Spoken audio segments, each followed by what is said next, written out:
But I'll instead start tonight with New South Wales Premier Gladys Berejiklian.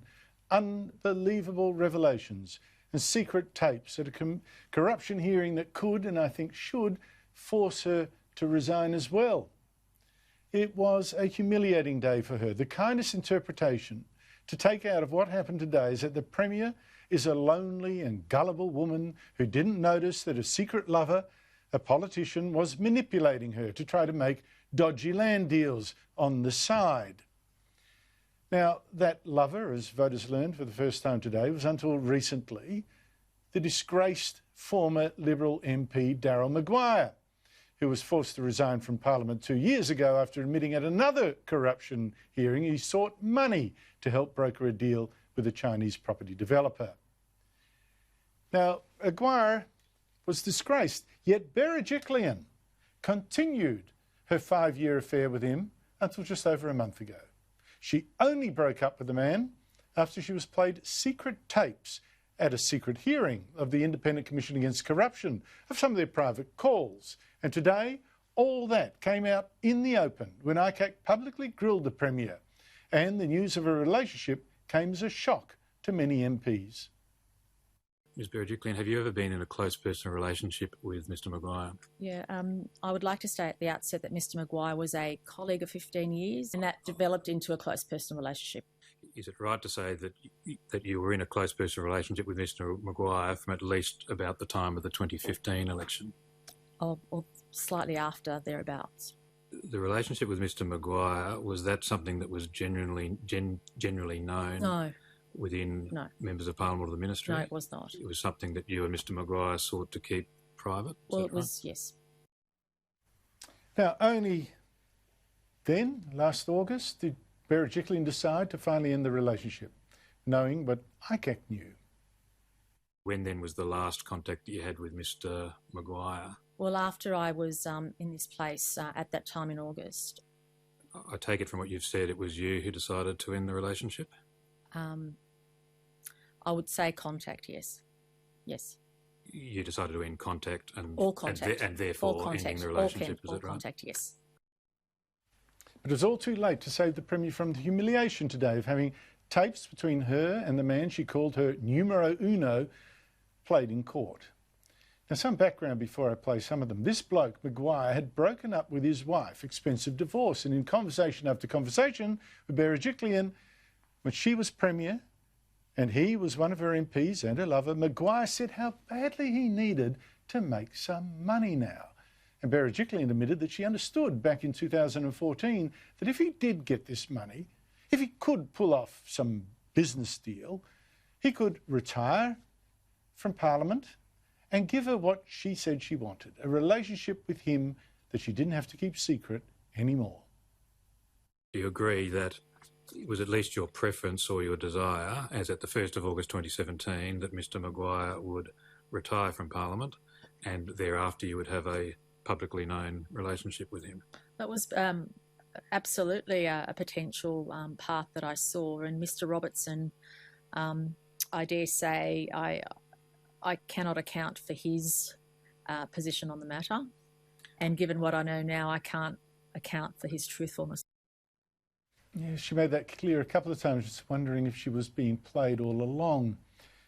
So, to the tapes. On September 5, 2017, Maguire rang Berejiklian, his boss, his Premier and his lover, to tell her he did have a deal, something connected to the Badgerys Creek airport development that the federal government had just that year committed $5 billion towards. This call was bugged by corruption investigators and played to Berejiklian today. And looks like we finally got the Badgerys Creek stuff done. That's good. I'll be glad when that's done because I'll make enough money to pay off my debts, which would be good. Can you believe it? In one sale. I can't believe it. So do you agree that as at the 5th of September 2017, you knew that Mr Maguire had something to do with Badgerys Creek stuff and that in the event that it was successful, he would be debt-free? Mr Robertson, I would have... I don't think I would have paid much attention to this because I would have assumed it's quite fanciful in terms of what he was suggesting. Yes, he mentioned the deal, but Berejiklian says she wasn't really paying attention, didn't really believe it. Okay. But Maguire also gave Berejiklian's number to Louise Waterhouse, so the racing family wanted to develop and sell a huge bit of land near Badgerys Creek. Maguire stood to make up to $1 million if that deal succeeded, and he told Waterhouse that Berejiklian could possibly help get some action on some planning issue. Waterhouse said Berejiklian never responded to her email, and Berejiklian herself said she deleted it, thought it irregular, and no wonder, perhaps, given that Maguire had told her of all the help Waterhouse needed. That conversation was also bugged and played today. Then I had a little coffee with Louise Waterhouse. Oh, yeah, how's she going? Yeah, good. She's got a big problem, so I took her up to your office and said, here, can you help solve it? She's got a lot of property out of Badgerys Creek. She said, I've been 2 years trying to get this road on. She said, and they just won't do anything. And I said, okay. So I got roads, I got Jock to come down, and I got one bloke from your place there, got them put their heads together and said, look, why can't you fix this? And again, Maguire mentioned to Berejiklian other deals, like with a property developer, Joe Alhart, that he was hoping she'd meet. That call too was bugged. You'll have jobs go down in Albury too. Anyway, so we're working on that. Mm-hmm. Apart from that, things are good. I introduced my little friend to them, and they were talking when I left them, which is good news. You know my little friend? Not really. Don't worry. You do. I don't need to know. Which little friend are you talking about? With the polished head. And so he was down there. I introduced him, which was good. You don't need to know what for, but it's good. My little friend. Berejiklian says she can't recall meeting this developer, and again she insisted she'd never pulled any strings, nor did anything to help her boyfriend make his deals. Never did anything improper, and nor was any evidence given that she'd done anything corrupt. Berejiklian claims she didn't even know who Maguire really meant in bug calls when he mentioned a company called United World Enterprises and a boss there called William who'd made him a big offer. Now that call was also played to Berejiklian. Anyway, I'll tell you tonight, Jimmy made me an offer. All right, well, you stay away, please. Now, look, it's a terrible look. True, no evidence that Berejiklian herself did anything corrupt, but she put herself in a very shocking position, exposed herself terribly. A secret relationship with a fellow MP who's constantly mentioning to her his deals on the side, apparently property deals, and she doesn't think, is he doing anything wrong?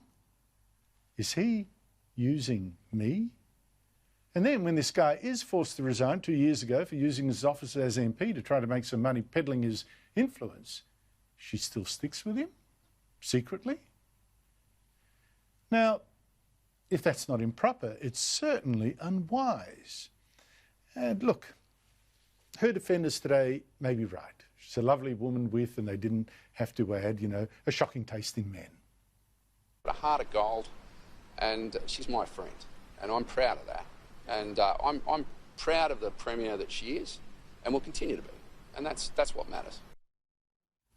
Well, maybe that's a sexist defence. A defence would make for a woman, foolish in love, but we wouldn't make for a man.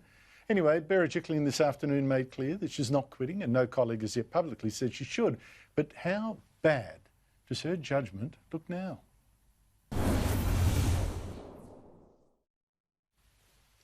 Joining me is Sky News reporter Danica DiGiorgio, who's been following this case. Danica, thank you so much for your time. How have the Premier's colleagues responded to today's news?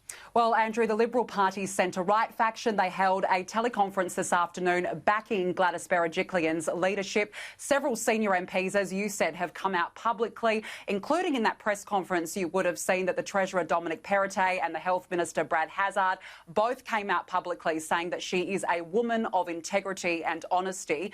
The Transport Minister Andrew Constance, he also held an impromptu press conference, also backing her leadership. He said to me that several people that he's spoken to within the party today have publicly backed her. I asked him how many people within the party are backing her, but he simply would not say. So I guess, Andrew, the question is now, how will she survive this? Some privately are already saying that her leadership is simply no longer tenable, and the public and the private backing and bickering starts from now.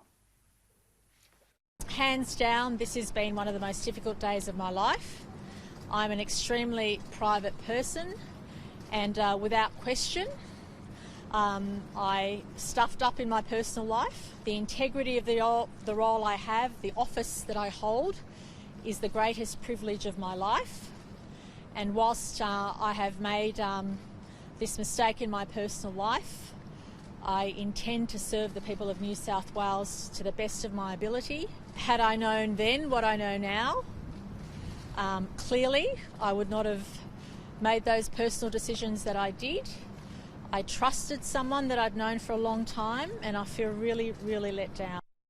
So the Premier this afternoon refusing to stand down. She has called this whole ordeal a personal nightmare, saying that she always wanted to keep her personal life private. She hadn't even told her parents, whom she's very close to, or her friends about this relationship with Maguire.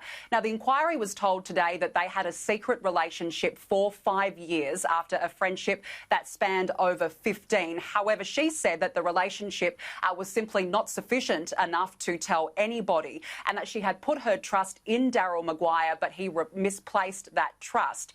Now, the inquiry also heard as well that they had this 5-year relationship, and you will recall back in 2018 was when the allegations of corruption were first levelled against Daryl Maguire. So we're talking 2 years later, and she only broke up with him or ended this relationship in the last couple of months. I asked her this afternoon, why did you not end your relationship back in 2018 when these allegations first came to light? And this is what she said. Premier, why didn't you end your relationship with Daryl Maguire back in 2018 when the first corruption inquiry took place? Yeah, that is a very good question. Put yourself in a situation, imagine if one of your best friends had done something horrible. On compassionate grounds, would you care about their welfare if they're in a dark place, they've lost everything? And I just felt that I could not stop being his friend, rightly or wrongly. But well, I'm not sure that quite is a good answer to your excellent question. Labor today called on the Premier to resign. Here is Leader Jodie Mackay. Gladys Berejiklian has no choice but to resign. I think that her political judgment has been poor, her behaviour has been reckless, she's shown very poor judgment, but I think this goes to the heart of the type of leader that you want in New South Wales. There is someone who has led our state and she has known every time she stood up here and has defended a minister and their bad behaviour, she has known her own dirty little secrets. She has known the conversations that she has been privy to. She has known the contact that she has still been having with a disgraced MP. Danica, the Premier was playing hard that, and it may be true for all I know, that line, you know, I trusted the wrong guy. She essentially fell in love with the wrong guy. I presume that's what she's saying, you know, foolish in love. I just put to you a question that I put to myself earlier in the show. Is this a sort of sexist excuse? Would a man get away with that, you know, in the similar circumstances? A woman who put too much trust in the wrong man? Do you have sympathy with that? Look, that is a really good question, Andrew, because males and females all have bad relationships, and clearly this is one where your dirty laundry is simply made public. It's made on a national level. And it was interesting that the Premier is really banking on that line, and she keeps saying, I am a strong, independent woman. I am financially independent. She said that to the ICAC inquiry today. It's almost hard to sympathise with her, though, given those phone taps that we did hear today. We know that Daryl Maguire was allegedly trying to broker deals, and she was on the end of these calls nodding and saying, yes, yes, yes. She was asked about that today, and she simply said, well, I didn't really care about his finances because I'm an independent woman. So really make of that what you will. Interesting, the reaction as well, the Prime Minister Scott Morrison today coming out trying to already distance himself from the New South Wales Premier, saying that he was shocked by the allegations. Interestingly, though, Andrew, the Premier was asked at that media conference this afternoon, did you break any ministerial codes by failing to declare the business interests of a person of whom you were in a relationship with? Her response was no, because the ICAC has broad definitions of what a relationship would constitute. Well, I don't quite get that one either. Danica Di Giorgio, thank you so much for that terrific wrap-up. Thank you so much. Thank you.